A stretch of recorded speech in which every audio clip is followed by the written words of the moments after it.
El objetivo es que sea una caja de herramientas para la vida, para que te sirva, para que lo uses. Es un libro para ser usado, no solo para ser leído. Internamente el libro no es tan pragmático en su mayoría. Está más vinculado con emociones, entender cómo funciona la mente, y después sí hay un hilo conductor pragmático de metodología que te acompaña. Pero el libro es más sobre entendernos a nosotros mismos y sobre hacernos muchísimas preguntas. Buenas tardes a todos. Para mí es un honor estar acá y tener la posibilidad de compartir y de escuchar a Sofi. La idea es que podamos, bueno, como siempre, sacar lo mejor de todo lo que Sofi tiene para contarnos, quizá hoy desde otra versión, Sofi, porque bueno, lo hace siempre como divulgadora en todos tus espacios, y hoy poder traer esto a conversación y bueno, y poder saber un poquito más de ese quizá lado B de lo que ha sido el proceso de escribir, pasar a la acción, es un lujazo. A mí me gustaría arrancar justamente, ¿no? El título es Pasar a la acción y decía Juan recién que fueron 3 años de proceso y a la vez fueron 3 años de proceso, pero también ha sido todo el recuento, el raconto de tu vida y un montón de cosas que han pasado, no en estos 3 años, sino en tu propia historia. Entonces, ¿hubo algún momento en el que vos dijiste, bueno, esto tiene que convertirse en libro? ¿Hubo algún punto en el que Sí, nació? no hubo una instancia específica en la que haya dicho, bueno, acá esto debería ser un libro, toda esta experiencia o cosa vivida o este punto de quiebre, que así es como arranca el libro, sino que lo que me pasó, por un lado, que me pasé tantos años de mi carrera creando cosas intangibles en el mundo digital, que necesitaba para mi legado, para mi vida, tener algo que sea tangible, que exista en el mundo real. Eso por un lado. Y por el otro lado, a lo largo de tantos años y de haber experimentado tantas cosas y haber validado que el workshop de gestión del tiempo funcionaba y que su contenido funcionaba, porque lo vieron miles de personas, más de 15.000 personas lo hicieron, y 2.358 nos mandaron feedback con puntuación altísima, nos daban 9.5 en promedio, del 0 al 10. Cuando nosotros veíamos los resultados de eso, fue que también en una conversación con Jess me dijo, esto habría que transformarlo en un libro, porque tenés todo un paso a paso metodológico que condensaría de una forma simple cómo lo podés implementar en tu vida. Y no queda en un mundo digital, no queda en acceso, sino que queda en algo que puede estar en la biblioteca de tu casa, que se lo puede regalar a alguien, que lo puedes llevar con vos a donde quiera que estés.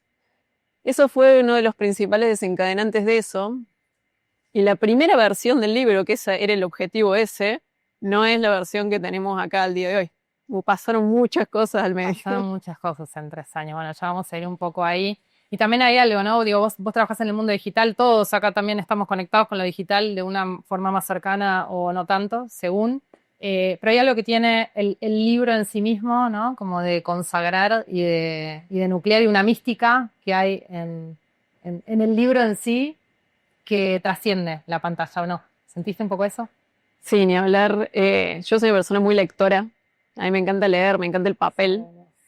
Tengo un Kindle y perdí un Kindle en realidad y nunca más lo recuperé. Nunca más lo que recuperé porque prefiero el papel, me gusta el papel, me gusta lo tangible, me gusta subrayar, me gusta apropiarme de los libros. Y ese es el objetivo de esto. Es una forma también de apropiación de cada persona. Por algo también el libro, creo que es la, no sé, 10ª hoja, creo que debe ser, te invita a que lo escribas, a que lo intervengas, a que anotes lo que estás pensando, a que subrayes, porque el objetivo es que sea una caja de herramientas para la vida, para que te sirva, para que lo uses. Es un libro para ser usado, no solo para ser leído. Justamente, bueno, su título lo dice, ¿no? El pasar a la acción nos dice todo y nos lo dice desde el titular, bien pensado ahí. Bueno, hablando de concretamente, y si me meto en las páginas del libro, el libro, Sofi, comienza con hablar de algo que me pareció brillante y que creo que nos toca a todos los lectores. Hablas de la idea del éxito, ¿no? Y hablas de que el comienzo empieza con esto de, bueno, ¿qué es el éxito para cada uno de nosotros? Tendemos a pensar que el éxito es lo mismo para todos. Y de repente cuando te lo pones a evaluar, que es un poco lo que vos proponés, resulta que quizá no. ¿No? Entonces, ¿por qué arrancar por ahí? ¿Y qué nos pasa con la idea del éxito? Vamos a hacerlo interactivo. ¿Quién siente que ha vivido en algún momento de su vida, o tal vez ahora y se ha dado cuenta hace poco, una versión de la vida que tenía que vivir que venía de algo externo? Venía de tu familia, venía de tu pareja, venía del entorno humano, fue yo definitivamente. Por algo empieza así el libro, porque atravesamos la vida y vamos tomando decisiones y accionando hacia lo que creemos que es lo que queremos. Y nos pasamos tal vez años, décadas viviendo así, hasta que en un momento nos damos cuenta y miramos para atrás y decimos como, todo esto que viví, la verdad que no tenía nada que ver conmigo. Para las personas que frenan, porque la mayoría no frena también. Entonces, esto y empezar hablando sobre el éxito es una invitación a frenar y a analizar hacia atrás y a decidir hacia adelante para después poder accionar. ¿Cuál es tu versión de éxito? Y si la versión de éxito que venías viviendo hasta ahora era tuya o de dónde venía. Cuando también podemos empezar a hacer esa separación, que podamos empezar a entendernos más a nosotros mismos. Hay una parte fundamental del desarrollo humano y el desarrollo personal que es el autoconocimiento. Es saber quién soy, de dónde vengo, de dónde vienen mis ideas, hacia dónde estoy yendo, el porqué de todo lo que estoy decidiendo hacer. Pocas veces frenamos a preguntarnos los porqué de lo que estamos haciendo, muy pocas. Vamos por la vida en un piloto automático de definiciones del pasado que pueden haber venido de nosotros o de otros, pero que tal vez han pasado meses, años de que tomaste esta definición o esa decisión y cambiaste, pero seguís en el mismo camino y no lo querés a ese camino. La mayoría de las personas no saben salirse del camino. Sí, dijiste piloto automático, ¿no? ¿Cuántas veces digo, cuando estamos en piloto automático no cuestionamos nada? No hay cuestionamiento. Entonces, creo que es un gran disparador y las páginas del libro nos rompen ahí enseguida cuando nos haces esa pregunta, ¿no? Ese éxito que puede ser una brújula que nos abra camino o que nos desoriente completamente hacia dónde queremos ir. Sí, bien. Exacto. ¿Y por qué, cómo surge el título Pasa la Acción? Y digo, es como, bueno, el gran disparador también, dice un montón de cosas. Hay una historia igual detrás del título también, A ver. porque este libro tuvo muchos títulos, muchos. Nosotros somos un equipo que lideran, o sea, dirigimos un negocio, fuera del libro, contexto de mí, dirigimos un negocio, hacemos mucho marketing, o sea, trabajamos mucho en marketing. Podcast, Pasa a la Acción, mi podcast es uno de los podcasts más escuchados que hay en el país. Y se llama Pasa a la Acción y ya estaba validado que el título atrae y funciona. Para el tipo de personas que le habla este libro, personas que se están replanteando su vida, que están en un punto de inflexión, que están en un quiebre, que están en un momento de necesitar herramientas para encaminar hacia donde están yendo, Pasa a la Acción tenía sentido en el contexto de todas las personas que ya están en la comunidad y en el universo. Y es un libro, es un título bien pragmático para una persona muy pragmática, pero que internamente el libro no es tan pragmático en su mayoría. O sea, está más vinculado con emociones, entender cómo funciona la mente, y después sí hay un hilo conductor pragmático de metodología que te acompaña, pero el libro es más sobre entendernos a nosotros mismos y sobre hacernos muchísimas preguntas. Bien. Arrancamos pensando esto, ¿no? ¿Cuál es nuestra definición de éxito? Decimos, bueno, pasa la acción, nos tienta, nos motiva, empezamos a leer las páginas y de repente empiezan a aparecer preguntas, como decís vos, y empiezan a pasar cosas. Digo, ¿y quién no ha vivido alguna vez, y esto es uno de los conceptos que vos traes muy bien, ese síndrome del impostor? ¿Qué nos pasa con eso? Digo, porque quiero arrancar y de repente empiezan a aparecer otras preguntas que quizás nublan un poco el camino. ¿Quién de acá alguna vez sintió síndrome del impostor? ¿Qué pasa cuando sentimos síndrome del impostor? Empezamos a tener una conversación interna con nosotros, nosotras de, y no puedo, ¿qué hago yo hablando acá? Esto me pasó por suerte. Y empezamos a creer que todo lo que sucede alrededor nuestro es que mágicamente sucedió, no tiene nada que ver con nosotros. Y cuando queremos avanzar hacia algo con síndrome del impostor, nos bloqueamos. Y nos bloqueamos, ¿y qué pasa? No accionamos. En el recorrido del pasar a la acción, el entender cómo funcionan nuestras emociones y nuestros bloqueantes es fundamental. El miedo, la frustración, el enojo, todas el abanico de emociones que tenemos, porque en el día de hoy vivimos en un mundo que está obsesionado con la felicidad constante, con la felicidad todo el tiempo, que es una utopía, no existe, la vida no es así, la vida se compone de todas las emociones.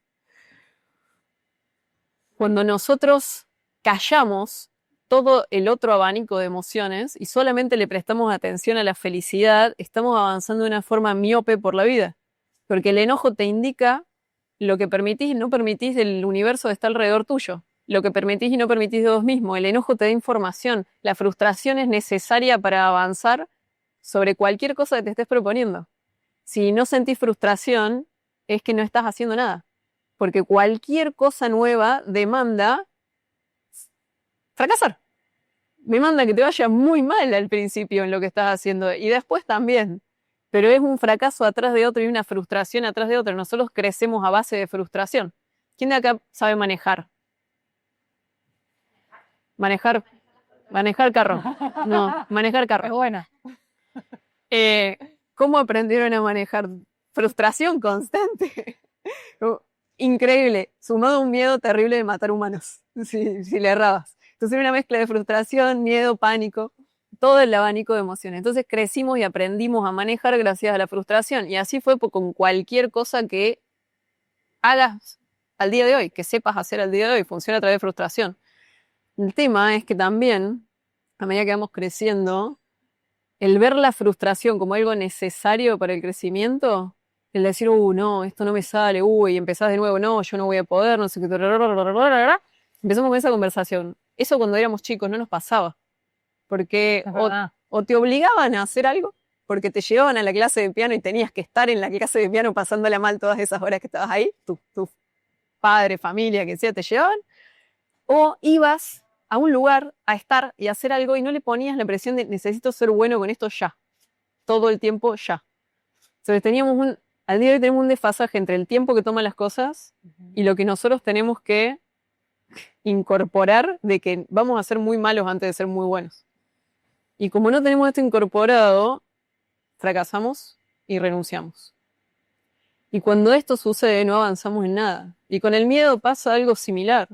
Cuando sentimos miedo de algo, también nos trunca la acción. Porque el miedo nos paraliza y el miedo nos impide accionar. Entonces, por ejemplo, si estás buscando, justo hoy tenía otra entrevista con tu colega, y me decía, bueno, pero primero que a vos parece que sale todo bien todo el tiempo. Lo haces así y te sale bien. Y le digo, no, la diferencia en realidad de que vos ves que a mí me sale bien es porque estás viendo la única cosa que me salió bien en realidad. Porque la lista de cantidad de cosas que hago mal antes de esta que me sale bien es inconmensurable. Pero como estoy probando cosas todo el tiempo y me estoy exponiendo a que me salgan mal todas estas cosas todo el tiempo, y la pego en alguna. Entonces esa alguna es la que vos estás viendo.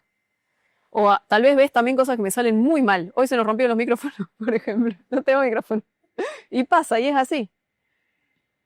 Y en el miedo, como estamos pensando todo el tiempo lo que va a salir mal, nuestra mente nos crea la única imagen que nos crea nuestra mente es el escenario de la acción. Es, ojo, que si accionas, va a pasar esto. Negativo, siempre, escenario terrible. Nuestra mente nos resguarda, nos cuida, no quiere que suframos, no quiere que pasemos estrés, no quiere que sintamos dolor. Entonces nos dice, mira que si haces esto pueden pasar todos estos escenarios terribles. Pero nunca nos muestra qué pasa cuando no accionamos. Entonces nos dice, mira que si te quedas en ese trabajo del terror, te va a pasar esto y esto, ¿eh? No, te dice, no, acá estás bien, mira, no es tan terrible todo esto que está pasando, quedémonos acá, que estás bien, estamos seguros. Y eso pasa con todo. El ejercicio clave, que lo hablamos en el libro acá, es un ejercicio de Tim Ferriss, que es el de definir tus miedos en vez de tus metas, definir tus miedos en vez de tus objetivos.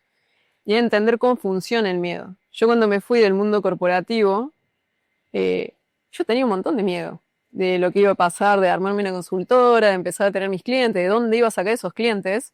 Uno de los grandes puntos por los cuales yo empecé a crear contenido es porque iba a hacer algo que también me iba a ayudar eventualmente, en algún momento, a atraer más clientes. Entonces no tener que estar yo saliendo a buscarlos, sino que ellos iban a llegar a mí de alguna forma. Eso fue uno de los factores también por lo que empecé a hablar de negocio. Entonces yo empecé a ver todos los miedos que tenía. ¿Cuáles eran esos miedos? Y si no consigo clientes me voy a quedar sin dinero, por ende me quedaré sin casa. Si no consigo clientes pierdo estabilidad. Si este es un típico, si me voy del mundo corporativo y desaparezco por un año y no me va bien en el emprendimiento que estoy haciendo, se van a olvidar de mí. Se van a olvidar de mí. Se van a olvidar que trabajo muy bien y se van a olvidar de mí. Entonces yo agarré todos esos miedos y dije, bueno, ¿qué es lo peor que puede pasar? Bueno, que se olviden de vos, que no te llame más nadie, que te vaya mal, que no te quedes sin Tener dinero. la valentía de hacer la lista, ¿no? Sí, De lo la peor lista que ya. puede pasar. Los Entonces peores son esos miedos. pasos. Y después es cómo puedes mitigar esa situación. Entonces, sí, bueno, este es el escenario, el peor escenario, esta es la mitigación. Y voy a ahorrar 6 meses, mínimamente antes de dejar este trabajo. Voy a tener toda mi lista de contactos actualizada para que si me va mal acá, lo primero que voy a hacer es empezar a tirotear a todas estas personas para contarles que ya volví al mundo corporativo. Voy a conseguir rápidamente un cliente que me pague mensualmente, bla, bla, bla, bla, bla, con un proyecto así, así.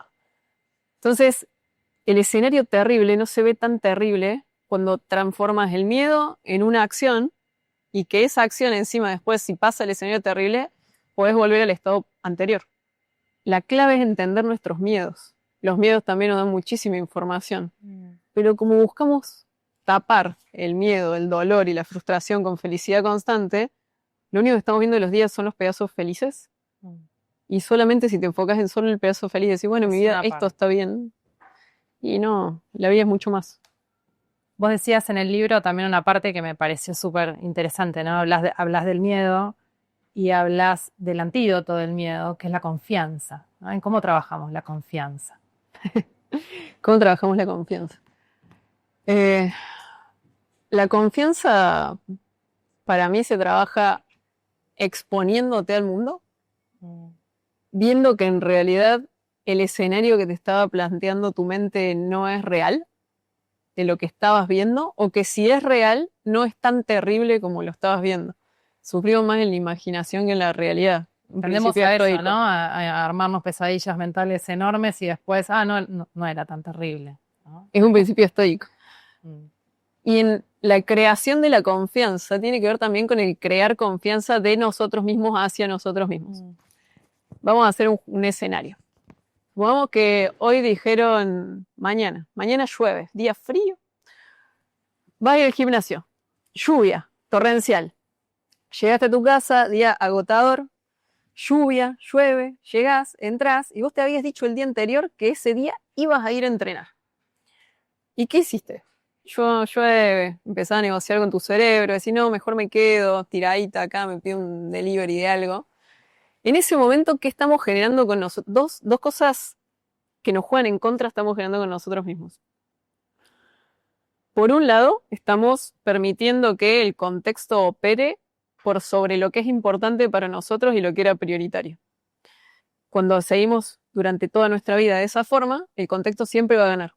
Siempre, y nuestra mente siempre nos va a ganar. Y por el otro lado, estás rompiendo la confianza con vos mismo. La promesa que vos te habías hecho a vos mismo, no la estás cumpliendo. Tiene un impacto. Tiene un impacto y tiene un impacto con vos, porque después empezás a construir este escenario donde ¿para qué voy a hacer esto si yo ya sé que soy así? O hago esto otro, o hago esto otro.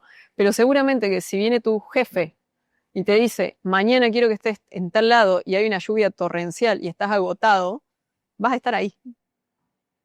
Entonces, esa es la gran diferencia y lo que tenemos que empezar a contemplar en esta creación de confianza con nosotros mismos. Primero es a respetar lo que nos prometimos a nosotros mismos. Y es un camino de construcción también, que hay muchas cosas a implementar, que está todo en el libro, sobre cómo empezar a lograrlo. Y por el otro lado, al empezar a accionar hacia lo que nos proponemos e ir viendo progreso, que el progreso nos va dando la data que necesitamos para decir que no estamos esperando a una meta que va a suceder dentro de años, dentro de meses, dentro de mucho tiempo, sino que estamos felices con lo que vemos en el día a día. Eso nos hace sentir confianza con nosotros y con nuestro avance. Entonces, el foco de todo lo que hacemos tiene que estar en el progreso, no en la meta cumplida final. Sí, me quedo pensando también en algo que vos compartís mucho y que en general nos pasa esta idea de que hay que esperar la motivación para hacer, ¿no? En esto de, bueno, salgo a hacer, acciono y que la motivación venga. en el camino y que eso forme parte de ese entrenamiento para ganar y para trabajar nuestra propia autoconfianza, ¿no?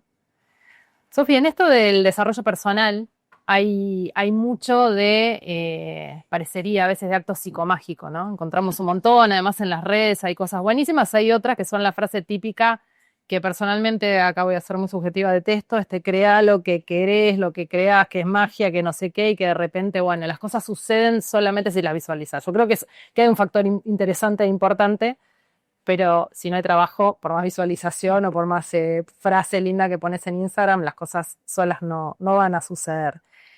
En una era en la que vivimos, en la que además se premia la inmediatez, entonces medio que esperamos, ¿no? Vemos el éxito de los demás, no solemos poner los fracasos en redes sociales y de repente es, bueno, qué rápido que todo esto salió y que tenemos la foto linda. Y entonces todo colabora justamente a que parezca que las cosas se dan de la noche a la mañana. De la noche a la mañana, un poco lo que decías hoy, ¿no? Vos todo te sale bien y bueno, no, ¿no?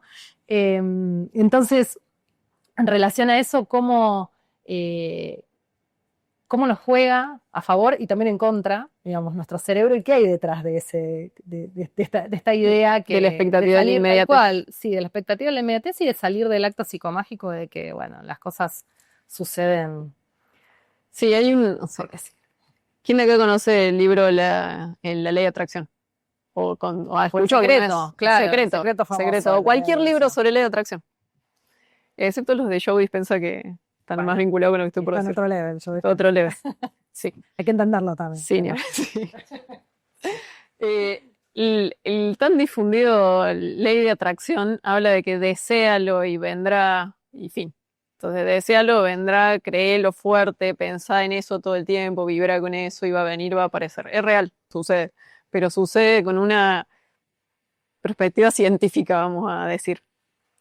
La ley de atracción o el mecanismo en realidad que desencadenamos en nuestra mente, que es lo que activa en realidad el pensarlo y va a suceder, es que nosotros activamos un mecanismo que se llama RAS, que es el sistema de activación reticular. Lo que hace eso es, nos tapa todo el ruido que hay alrededor nuestro. Por ejemplo, ahora estamos en un piso 20 en Capital Federal, en Buenos Aires, hay un montón de oficinas atrás nuestro, hay ruido, hay personas sentadas alrededor, hay un camarógrafo allá atrás, o sea, hay un montón de cosas que están sucediendo en este momento, pero todos estamos acá prestando atención, o deberían prestar atención en lo que estoy diciendo. Ese es nuestro RAS funcionando, nos bloquea todo lo que está alrededor nuestro para que podamos hacer foco en algo. Nosotros podemos configurar el RAS para que nos ayude a hacer foco en lo que es importante para nosotros. Entonces, si le decimos, lo más simple de esto es, me quiero comprar un auto, y esa marca de auto la empezás a ver por todos lados. De repente todos tienen camioneta Jeep. O me gusta una raza de perro y de repente empezás a ver perro salchicha por todos lados. Todos tienen perro salchicha. Ese es el RAS en funcionamiento, activado. Para la vida es el mismo concepto. Si vos querés algo, quiero cierta carrera, quiero cierta pareja, quiero esto, quiero lo otro, quiero lo otro, lo pedís y tu cerebro, primero y principal, funciona como un imán porque todo está en vibración, te va a ayudar a que lo veas.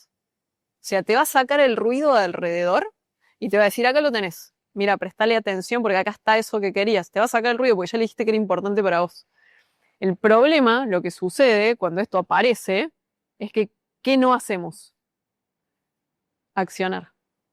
Entonces, lo trae, te lo muestra, te dice, acá está, acá, lo tenés acá, lo pediste, acá está. Acciona hacia ello, anda hacia ello, atravesa el camino para que esto sea tangible ya. Pero el accionar hacia eso demanda pasos, demanda esfuerzo, demanda atravesar situaciones, no es que va a suceder así. ¿No? ¿Cómo? Incomodidad. Muchísima incomodidad, porque el progreso es incómodo, es frustración constante. Se demanda todo eso el que eso suceda. El otro día en la clase que dimos, y creo que lo cuenta en el libro también, yo cuando tenía 15, 16 años vi una película que se llama La vecina de al lado. ¿Alguien la vio alguna vez? Es una película. Es un chico que era súper aplicado en la escuela, ya estaba por terminar la secundaria en Estados Unidos y se estaba por ganar una beca para ir a estudiar a una universidad. Entonces estaba súper aplicado así, con los últimos exámenes, muy foco, y al lado de él se muda una actriz porno. y se mueve una actriz porno al lado de él y viene con un montón de caos la actriz porno, viene con el chico que le hacía la producción de los videos, que la viene a perseguir porque ella se había escapado, ¿no? Todo un caos en la película. ¿Qué pasa? El chico nunca obtiene la beca. Pero suceden otras cosas y cuando termina la película, spoiler, va a la universidad, pero lo logra de otra forma. Está muy bueno como lo logra también. Termina yendo a la universidad. Y cuando este chico entra a la universidad y yo la veo y digo, che, qué hermoso que se ve ese lugar. Quiero estudiar ahí. Me encantó. Esa es la Universidad de Georgetown, y yo cuando tenía 26 años me gané una beca full para ir a la Universidad de Georgetown. ¿Por qué? Yo a mi mente en su momento le dije, prestale atención a esto. ¿Querés ir acá? ¿Te gusta ir acá? ¿Querés eso? Lo dije cuando tenía 16 años. Y cuando tenía 25, creo que, escuché una conversación de una chica que acababa de volver de una beca de Estados Unidos, que yo quería ir a una beca, que esa era otra información que yo le había dado a mi mente, había configurado mi RAS, diciéndole, vos querés una beca. ¿Qué tenés que hacer para que suceda esta beca? Y me tenía que recibir mínimo con un promedio de 8.5 en la universidad. Entonces, todo mi traspaso por la universidad fue solamente para tener ese promedio. Yo estudiaba solo para tener el promedio, nada más. Para tener el título con el promedio, porque después me iba a poder ganar una beca cuando quisiera. Y estaba escuchando una conversación acá de dos chicas que están hablando, no, sí, hago una beca a la universidad, y me doy vuelta y le digo, discúlpame, ¿beca de qué? Entonces, me lo puso al frente a lo que yo necesitaba ver y escuchar. O sea, me sacó todo el ruido. Yo escuché la conversación acá atrás, beca. Me di vuelta y accioné y le pregunté. Y después me di vuelta y accioné y apliqué.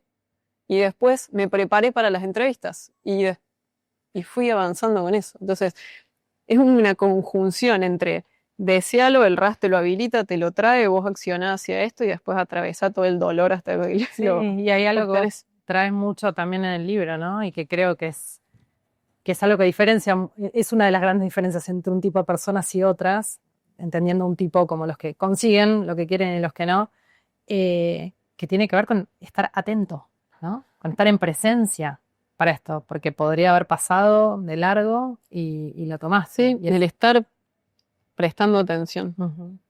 Y decidió accionar. Y en esa línea también creo que aparece algo que vos lo mencionás mucho en tus videos, en tus redes y por supuesto en el libro, y creo que en esto todos nos vamos a sentir un poquito identificados. Y tiene que ver con el poder y saber decir que no. ¿Qué nos pasa con decir que no? ¿A quién le cuesta decir que no? Mi equipo, la mayoría levantó la mano, me preocupa. Bueno, son honestos. Está bien, hay que... Voy a dejar de pedirles cosas.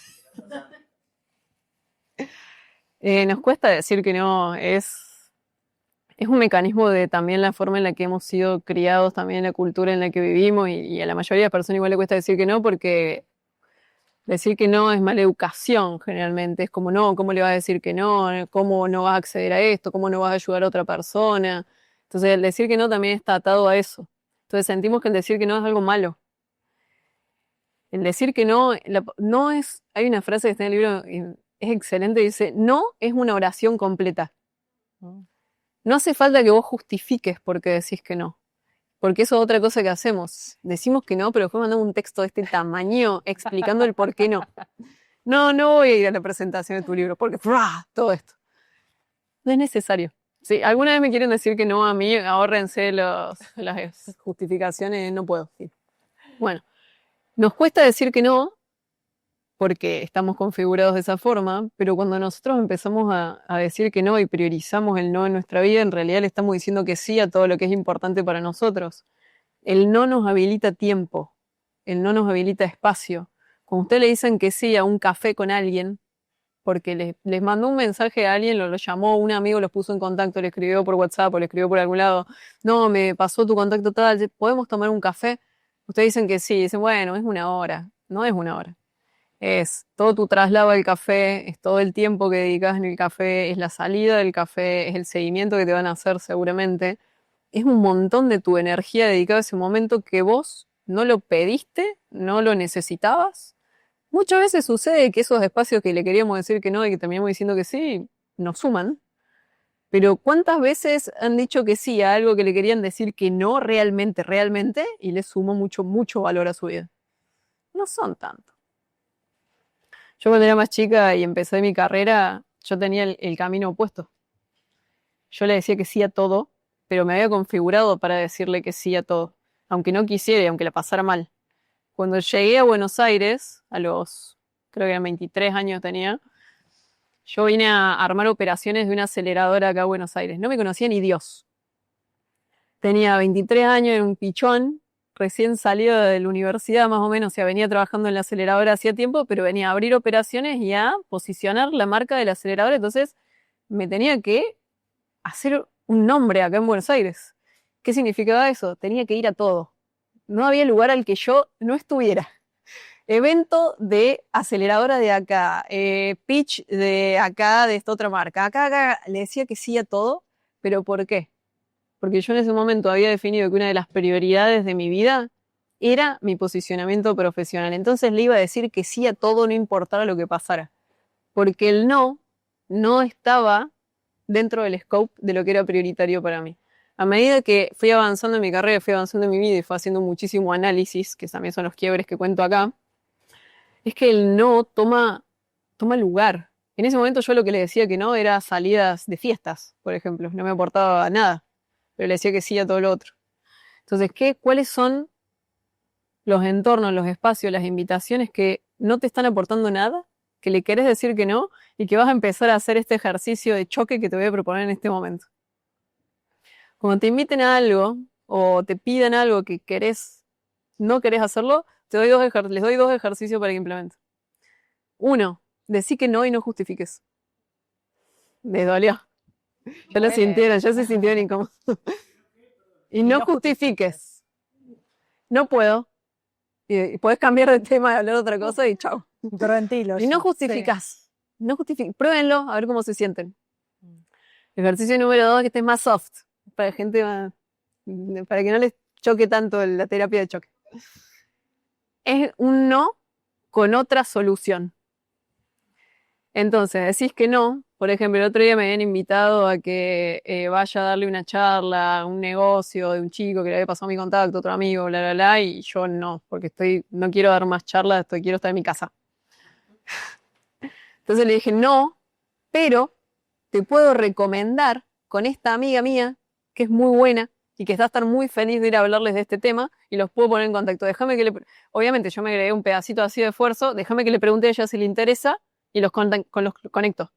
Sí, y yo, chau. Dije que no y propuse otra cosa. Esa es otra forma de decir que no. Un no con una ayuda acompañada de eso.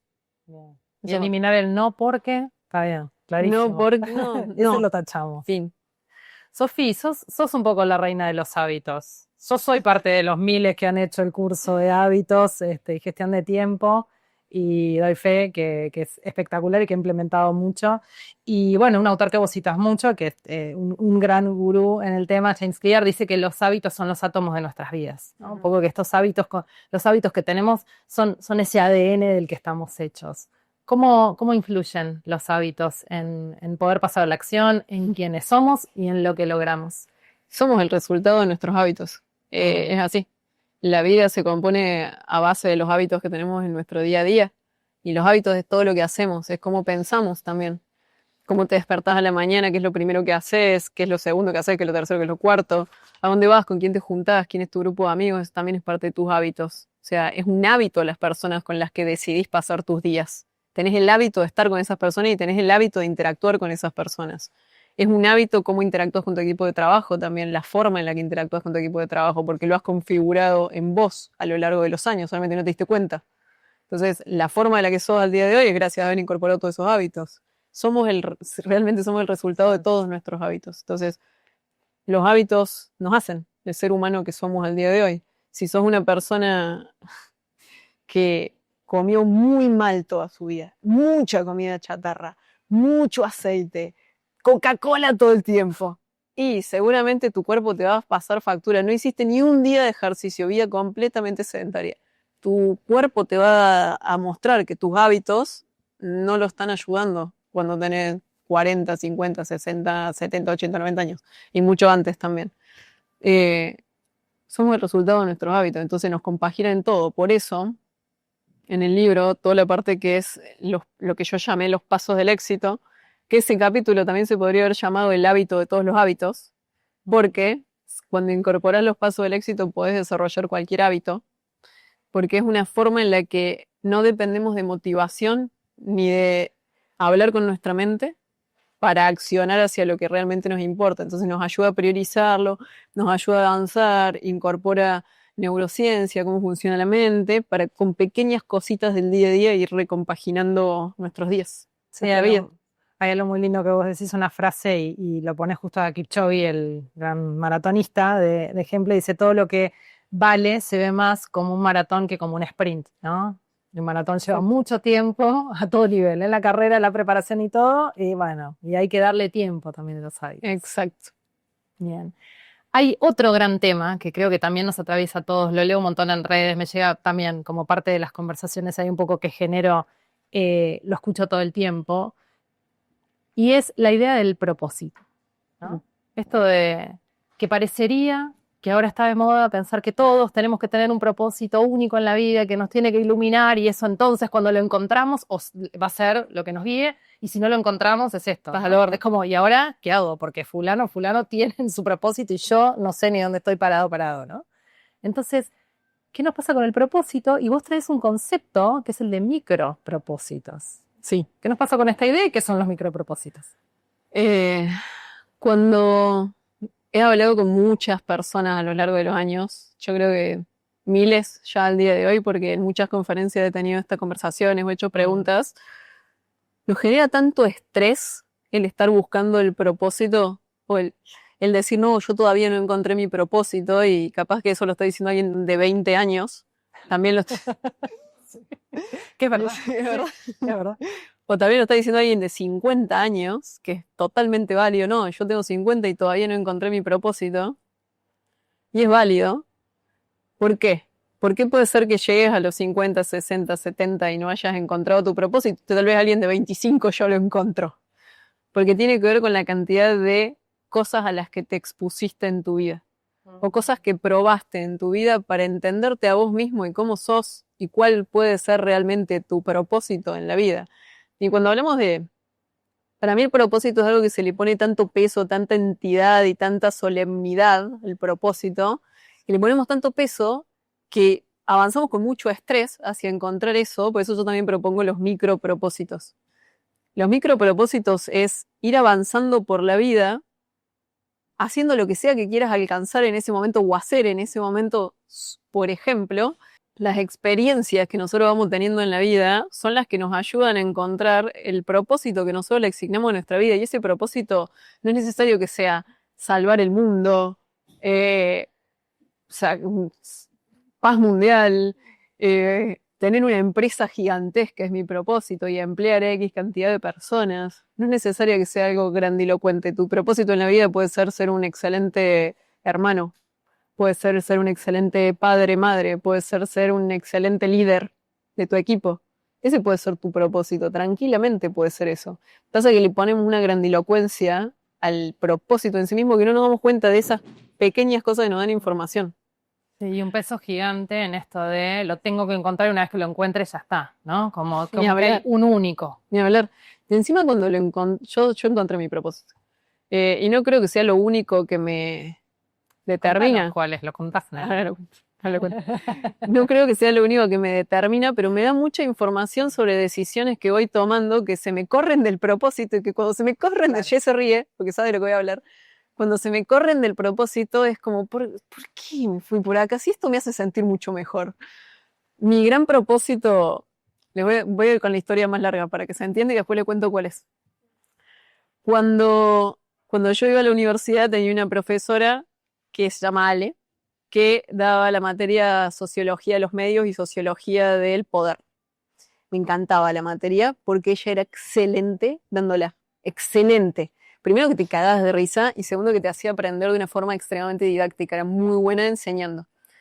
Me gustaba tanto cómo daba la materia, me llamó tanto ella como enseñaba, que yo me propuse como adscripta de su cátedra. Para aprender, para estar cerca de ella. Bueno, fui adscripta de su cátedra. Yo iba a hacer carrera académica cuando estaba en la universidad, pero se me cruzó Incutex al medio, que fue mi trabajo en la aceleradora, y me metí al mundo tecnológico. dejé la carrera académica, estaba escribiendo papers, estaba en toda movida con el CONICET, bla, bla, bla. Estaba esto de acceder a una beca en la Universidad de Filadelfia, para empezar a hacer un máster y después un doctorado, y me metí en Incutex. Y ahí se me cruzaron la tecnología, el emprendedorismo y otras cosas que me interesaban. Cuando empiezo a estar en Incutex, veo que no había muchas mujeres en tecnología y fundamos Chicas en Tecnología, que es la ONG que fundé con mis socias cuando tenía 23 años, con mis 3 socias. Chicas en Tecnología buscaba reducir la brecha de género en tecnología, entonces hacíamos programas educativos en donde les enseñábamos a educadores cómo tenían que implementar programas en las escuelas para incorporar a las chicas al mundo tecnológico. Cuando llega 2018 y yo me estoy yendo del mundo corporativo, ya del mundo de Venture Capital, de inversiones, me doy cuenta que quería enseñar, entonces empiezo a hablar con personas que trabajan en universidades conocidas mías para ir a dar cátedra a la universidad. Tenía mucho para enseñar sobre negocios, me gustaba mucho, daba conferencias ya, empecé a ser speaker profesional, me gustaba hablar, me gustaba compartir. Y cuando esto no sucedió fue que empecé a crear contenido en redes para compartir lo que sabía. Cuando empecé a compartir contenido en redes para compartir lo que sabía, en 2020 termino armando una academia de negocios y productividad. ¿Cuál es mi propósito? La educación. Pero la única forma en la que me di cuenta que mi propósito era que la educación sea buena y que realmente tenga impacto en las personas que acceden a eso, haciéndolo, hay cosas que son muy difíciles de entender, pero que hay personas que lo pueden traducir y pueden volver simple lo complejo, y yo me propuse volver simple lo complejo. Entonces todo el contenido y todas las cosas que hacían era con el objetivo de te voy a explicar esto que es muy complejo de una forma muy simple para que vos lo puedas implementar en tu vida. Entonces ahí, mirando hacia atrás, conectando todos esos puntitos, me di cuenta que mi propósito era la educación. Y entonces se ríe Jess porque Mastery House tiene un modelo de negocio de consultoría al día de hoy, que es una de mis unidades de negocios. A mí me gusta la educación y no estamos haciendo educación en este momento. Entonces la próxima unidad de negocio de Mastery House va a ser de educación. Sí. Qué guía, qué lindo. Así fue. Bueno, escuchar eso y saberlo. Qué bien. Sofi, hablaste recién justamente de hacer fácil lo complejo y pensaba en tu libro hay un montón, hay infinidad de autores que te han inspirado, que te han guiado, citas un montón y quería preguntarte, bueno, si tenés que mencionar algunos de tus guías y grandes maestros, digo, de toda la historia de la humanidad, porque hay de todo. Hay de todo. ¿Qué mencionarías? Sí, que te han guiado y que te han inspirado para todo lo que haces y para todo lo que divulgás también. Bueno, hay de todo. Si quieren anotar, les voy a recomendar libros, autores más que nada. El libro empieza con una frase de Naval Ravikant, que es El almanaque de Naval Ravikant. Es un excelente libro y es súper cortito, que te va a ayudar a tener mucha perspectiva de tu vida de ese momento y de cosas que estás haciendo en tu vida. Es excelente libro. Empieza con una frase de Naval que dice que para escribir un libro te tenés que convertir en ese libro. Me pareció excelente esa frase. Hay estoicismo más no poder en este libro. Tenés a Séneca, tenés a Marco Aurelio, tenés a Epicteto, tenés a uno de mis autores preferidos es Ryan Holiday. Libro de Ryan Holiday muy bueno para leer, es El obstáculo es el camino, o El ego es el enemigo, o 365 días de cartas estoicas, muy bueno. Está Tim Ferriss dentro del libro también. Está Neil Eyal, que es uno de los principales referentes de productividad que hay. Hay mucho, sí, muchísimo. Hay mucho y creo que otra cosa es que el interesantísima del libro justamente que Sofía, al ser una gran divulgadora, digo, es una cadena de herramientas, sí, lectora y divulgadora, ambas cosas, digo, pero es eso, ¿no? Yo por lo menos no paraba de subrayar cosas que quería después seguir ampliando, haciendo doble clic sobre cada uno de esos autores. Sí. Y siempre es lindo saber qué leen los que leemos, ¿no? Está bueno, también. Sí. Karen Dweck, muy buena. Carol Dweck, muy buena. Bien, que también está. También está. Exacto. Tenemos un montón de ejercicios en el libro, porque si algo tiene en coherencia el título a pasar a la acción, es que después de cada capítulo tenemos exactamente ese paso a paso y vos proponés ejercicios concretos para implementar. que hay muchos, por suerte, digo, para poder ir siguiendo todo ese caminito. Pero si nos tuvieras que sumar, y hoy nos regalaste algunos ejercicios también Sí, a lo no largo puede, de no la puede. charla. Si tuvieras que elegir uno más para dejarnos, ¿qué sería? Para mí, uno de los mejores ejercicios que pueden implementar para su vida, no porque esté en el libro, sino que es algo para la vida, es realmente escribir la versión de vida que queremos vivir. Algo tan simple como empezar a vivirla es simplemente escribirlo. Entonces, nosotros somos arquitectos, arquitectas de nuestra propia vida. El primer paso es empezar a escribir cómo queremos que se vea. Solamente ese ejercicio ya te va a ayudar a entender cómo estás viviendo al día de hoy. Y podés empezar a comparar y decir, esto que estoy viviendo al día de hoy, ¿me suma para la vida que quiero vivir? ¿Me acerca o me aleja? Bueno, me está alejando en realidad. Bueno, ¿qué está pasando con esto? También te ayuda a entender cuando tenés días que se te rompen. Ayer, hoy, que hablaba con Adri, me decía, no, bueno, vos que parece que te va todo bien, perfecto, todo el tiempo perfecto, es un irreal eso, la vida se nos rompe también, por más de que tengamos todo esto implementado, que estemos viendo nuestra versión de éxito, etcétera, etcétera, etcétera. Sirve como una brújula para entender cómo están siendo nuestros días cuando se te rompen. Por ejemplo, mi martes cualquiera de la vida que quiero vivir, se ve trabajando desde las 10 de la mañana hasta las 3 de la tarde al día de hoy, teniendo una mañana muy tranquila, después, previo al trabajo, después de eso cortando, yendo a entrenar, estando como 2 horas en el gimnasio muy tranquila, sin preocupaciones, volviendo, yendo a visitar a mi vieja, viendo a algunos amigos, familia, ¿no? Volviendo a casa, estando muy tranquilo, comiendo lo que me guste y dormir, seguro con un librito. Así se ve un día ok para mí, bien. ¿Cómo se ve un día que se me sale de la norma? Me levanto a TR con el despertador, salto a una reunión, después paso a otra reunión, después paso a otra reunión, después paso a otra reunión, son las 5 de la tarde, todavía no almorcé. Llegan las 5 de la tarde, se me drena la energía, no quiero ir al gimnasio, estoy matada, muerta, morida, y me quiero quedar en mi casa. Entonces me quedo en casa, tirada, abrazada a mi perra así, casi llorando. Abrazada a mi perra así, y diciendo, bueno, a ver, algo definitivamente se rompió hoy. Pero la única forma en la que podés saber si algo se te rompió es si ya tenés bajado cómo querés que sean los días que para vos son tus días ok, para poder contrastarlo con los días que se te rompen. Y lo más importante, cuando tenés una seguidilla de que todo el tiempo es así, se te rompieron todos los días hacia adelante, es que hay algo fundamental que está roto. ¿Qué es eso de base que está roto? Porque si, vamos a suponer que ya alcanzaste esta versión que querías, la estabas viviendo, y se te empieza a romper, ¿qué pasó? Tal vez sea que tenés una tendencia a siempre hacer algo por tu personalidad o por la personalidad que fuiste construyendo, que te lleva hacia ahí. Por ejemplo, en el libro cuento, yo soy una workaholic en recuperación, todo el tiempo lo tengo presente. Mi tendencia era a trabajar un montón. Mi libido está puesta en el trabajo, pero porque crecí así, porque es la tendencia que tengo familiar, por un montón de cuestiones que también las cuento en el libro. Entonces mi tendencia es eso. Entonces cuando yo salgo de mi eje, se me va para ahí. Pero cuando estoy en mi eje, cuando estoy bien conmigo y estoy en equilibrio, no estoy con esa tendencia. No estoy con el sobretrabajo, con el cargarme de cosas. Entonces, yo sabiendo eso y sabiendo que soy así, que tengo esa tendencia, puedo corregir para el camino y la vida que yo quiero vivir y no estar a merced de ese piloto automático que es el que se desencadena así.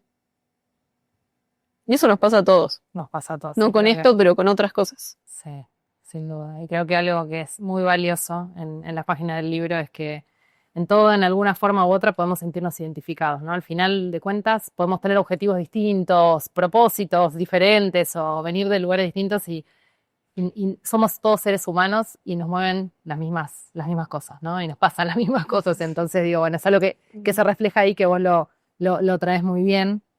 Bueno, llegando un poco al final de nuestra charla, Sofi, vos lo decís y creo que podemos saberlo, que escribir un libro es un gran proceso de autoconocimiento, ¿no? Y lo has compartido ahí, nos lo compartiste también con mucha emoción en ese último capítulo del libro, donde está también el recuerdo de tu papá, que quizás es ese gran motor de mucho de lo que vos hacés y de estas páginas.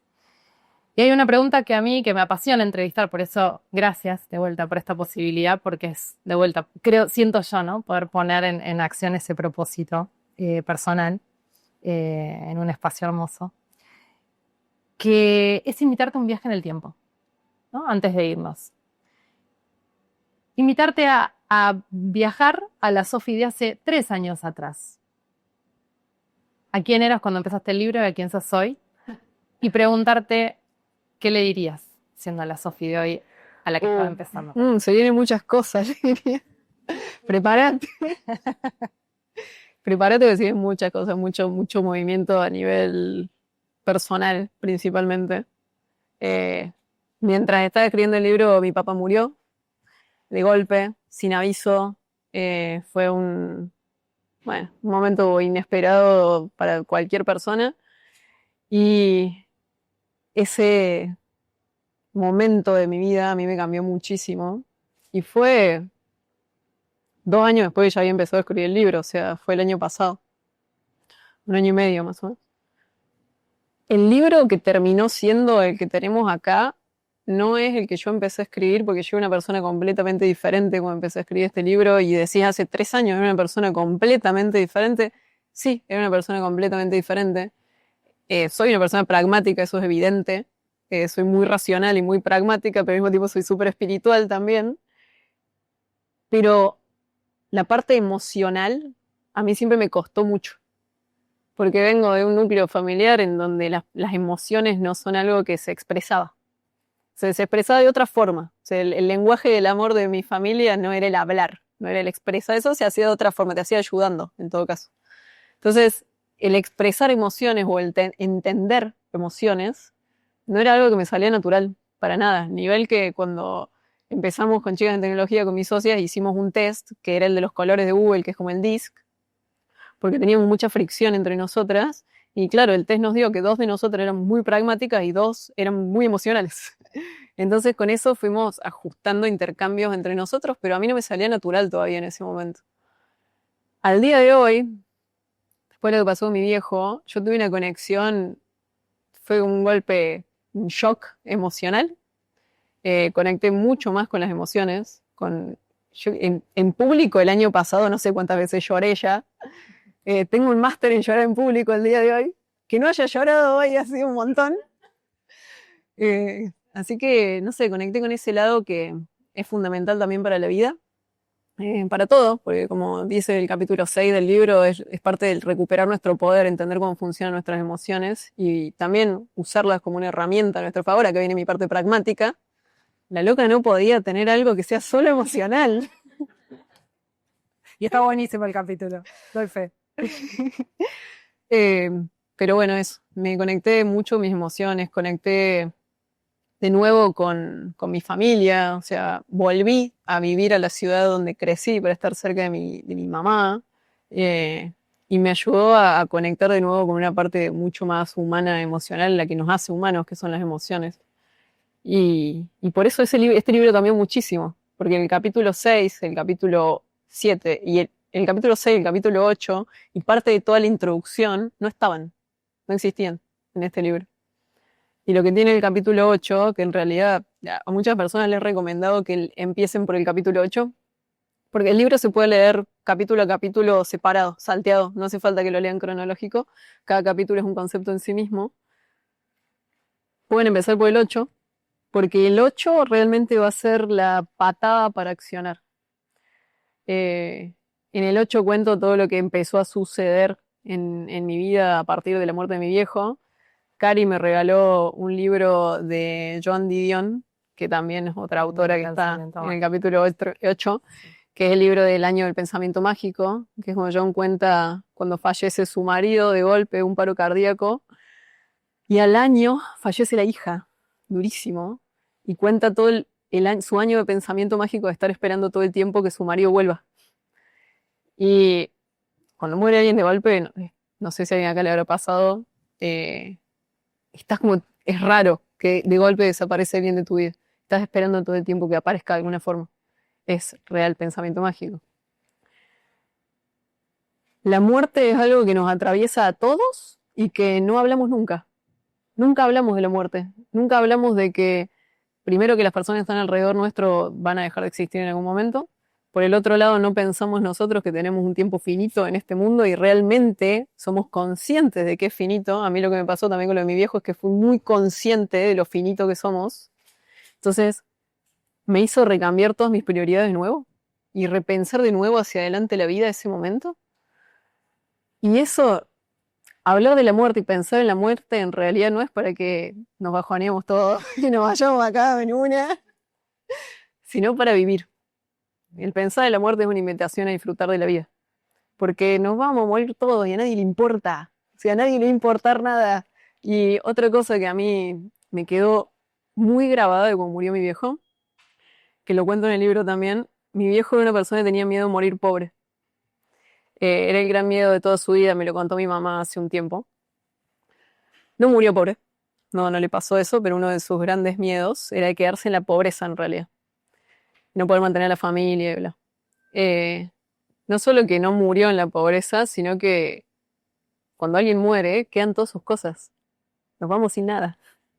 Y queda todo ahí, quedan todas estas cosas tangibles ahí, queda la ropa, queda el auto, quedó todo. Y todas esas cosas por las que nos preocupábamos también quedan. Y sí, están ahí. Entonces, ¿por qué nos estamos preocupando tanto? Hay muchas cosas que no merecen nuestra preocupación. Eso. ¿Qué te gustaría que sienta la persona que tiene en sus manos el libro y que lo lee, Sofi? Si tuvieras que definirlo en una frase, en un deseo, en un sueño. Mira, ya me lo están compartiendo, así que esto ya me hace muy feliz. Que sientan que esto era lo que necesitaban para atravesar el momento que están viviendo en su vida en ese momento.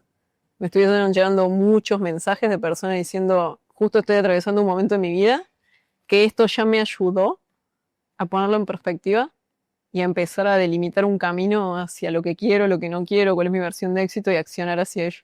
Así que ya el hecho de que una frase, una oración, un párrafo, cualquier cosita que haya acá adentro ya pueda hacer una persona pensar y empezar a plantearse algo de una forma diferente, ya eso para mí ya está, ganado. Misión cumplida. Bien. Yo creo que de todas las personas que admiro, que investigo, que entrevisto, ¿no? A veces vemos gente que llega a lugares muy altos y yo observando eso, digo, bueno, quizá hay algo que tiene que ver con la excelencia, con ser el mejor y con lograr reconocimiento, ¿no? Y ¿sabes qué? Creo que no es eso y que eso puede ser un factor y puede estar esa excelencia como no, porque dicen, bueno, el número 1 hay solo uno, o en el top 10 de algo hay solo 10, entonces, bueno, ¿qué nos queda el resto? Y creo que una gran diferencia, y es algo que vos tenés, Sofi, más allá de la excelencia en lo que vos haces y tu búsqueda, tiene que ver con el compromiso, ¿no? Y que eso hace una gran diferencia entre unas personas y otras, y que cuando estamos comprometidos con lo que sentimos, con lo que nos apasiona y con lo que nos guía, eso no solamente se transmite a través de una red social, de un video, de un libro, de una palabra, sino por sobre todo contagia. Y eso es lo que vos lográs. Gracias. Un placer, Sofi.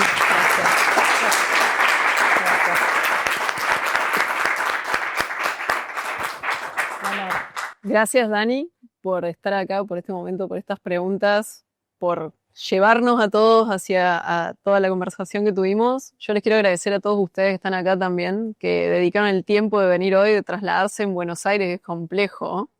Así que ya eso para mí es un montón, y que estén dedicando su tiempo acá a escucharnos y a compartir este momento, que para mí es un momento muy especial, para mí es muchísimo. Así que gracias, y bueno, vamos a tomar un cafecito, a charlar un rato.